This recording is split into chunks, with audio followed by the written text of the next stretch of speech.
So, moving into funding now, with the talk of like a global funding winter, let's say, how do you feel MENA's gonna? Not that MENA really experiences many winters, true winters, that is. Well, I'm from Jordan, where it gets quite cold. Yes, very much. There we go then. Are we going to experience a winter here, or we'll be Are okay? we in the middle of one? It's a great question. It's all relative, really. So, as I think I was mentioning earlier, funding overall over the past 7 years went from $600 million a year to close to $2.5 billion last year, or probably this year will be slightly lower.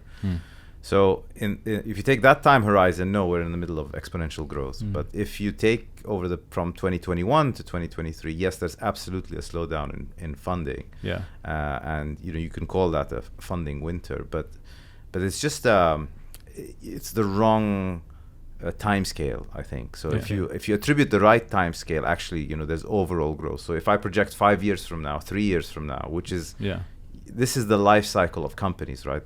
Companies are not. We tend to think in terms of 12, 20, or 36 month, 12 to 24 month kind of periods. But actually, life cycles of companies and funds is, 7, 8, 10 years, right? And within that context, I think it's hard to see that we're in the middle of a winter or that it's going to look like that, because there's just so many great companies getting formed. And there's so much more validation of the model, so many more exits, so much more kind of liquidity being generated. It's hard to see why it would not kind of continue. It does change. I mean, like as in year to year, you can have funding go up or go down. But that's kind of more temporary. I'm much more interested in the structural and systemic changes, which are overwhelmingly positive and can only be increasingly positive. They cannot go negative unless there's a massive externality. But for those raising today, right, versus like me pontificating about the next 10 years, I think yes, it's harder to raise money today. There's less capital available. Those with dry powder are much more circumspect with respect to deploying it. And the reason is, between 2021, late 2020 to early 2023, end of 2022, I mean, it was like a feeding frenzy, right? Like there was tons of capital being thrown left, right, and center. Silly valuations, silly companies getting funded. And that was this sort of euphoric belief that something, the good times will never end. And I think it's only natural for those things to get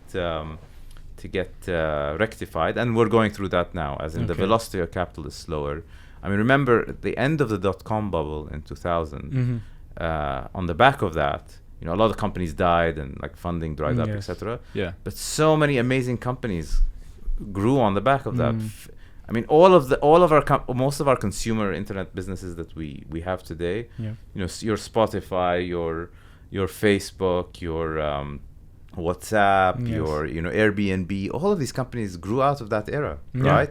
So actually, you can see how a correction leads to better businesses getting created, more efficiency, better outcomes overall. So broadly, I'm not so worried, and I don't think it's dramatic in MENA as it is in the rest of the world. I think rest of the world there was, especially developed world, bigger drawback on funding. Here it's all nascent anyway. So if there's such positive changes happening recently, why is it harder for companies to raise funds currently? Because people are being more circumspect, investors are being more careful. They are weighing their opportunity cost of capital and their cost of capital much more carefully. And there's less, I would say, free money kind of floating around. So it is harder to raise money, for sure. I will say, if you're a great company, though, it's never hard to raise money.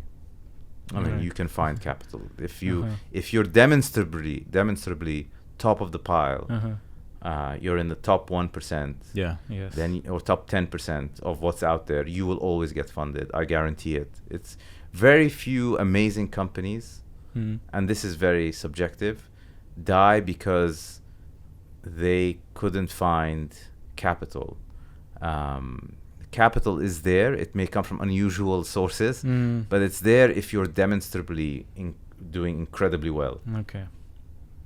It's subjective because everyone thinks they're doing incredibly well, right? But depends if the VCs do or not. Well, that's what I mean by like unusual sources. You can always convince someone to invest. Like angel investors might be up to a point. When you get to becoming too large a business, then if the ask is huge, then it's actually there are fewer and fewer sources of capital. But fair enough. Pre-seed to Series B, there's always money if you're an incredible company. Indeed, and especially when you're wearing a VC hat, when you invest in startups, the business model of VC is to exit from the startup, right? So the exit could be either an acquisition, it could be a public listing. How do you see the scenario of the Middle East in the last few years? Because we've had a few on the show who have been acquired. We had the Chat Food co-founder. Yeah. We had the Souk C-level, and we're trying to understand, is acquisition that is most common in this region, or is it because we see very few going the IPO route? Well, it's all early, right? So if you look at, if I'm not mistaken, developed markets, the most common route is an M&A process, right? An acquisition. Yeah. But the bigger outcomes are IPOs. So Yes. the tail outcomes by value tend to be IPOs, because there's just depth in public markets you can't get in private markets. Right. But by number, by velocity, it's M&A is typically the route. So our ecosystem is so early that we're just starting to get a lot of M&A, right? It's just starting, and some of it's acqui-hires, so not full acquisition, even acqui-hires, yeah. which is very natural, very healthy. You're getting acqui-hires, you're getting straight acquisitions, but what's most exciting is the IPO route opening, especially in Saudi, driven by government policy, regulatory opening, validation of the model. All of these things are coming together towards opening up the IPO route. You've got two companies already, Jahiz and Ta'mini. Yes. I know of, without naming names, many coming through the pipe. Okay. There's also one very exciting one coming to the DFM, hopefully. All right. So in the Dubai financial market. So there's the IPO route is opening, and I think policymakers across the region have figured out that this is a huge opportunity, and I expect the IPO route to really, really open up. And it's important because I think it allows retail investors, individuals, to participate in the wealth creation of these countries. Right? You can anybody can buy into the economic engines of growth in these countries through the public markets. Yes. And those are disproportionately going to be technology companies, as is mirrored in developed markets, the largest market cap companies in the world today. The FANGs in the US, the Facebooks, the Alphabets, etc. So there is a social good component to this, in the sense it redistributes the wealth to kind of broader cross-section of society through the public markets. And I'm super excited by this entire kind of change. It's very exciting as well, because being an Indian, I've seen that many startups in India, when they IPO, there's a lot of public participation, and that kind of drives the sentiments and also drives entrepreneurs to see that, okay, this is an opportunity, and it's coming, the frequency is increasing. Yeah. So it even drives the entrepreneurs of the region to not probably stumble, but to keep on going. Yeah, absolutely. Yeah. And just to wrap up on funding here, we've got a lot of community members in our community chat looking for funding. Yeah. What might be a message from your side to say, hey, here's what to focus on if you're looking to sort of raise investment? Well, send me an email at Khaled@noacapital.io is number one. Okay.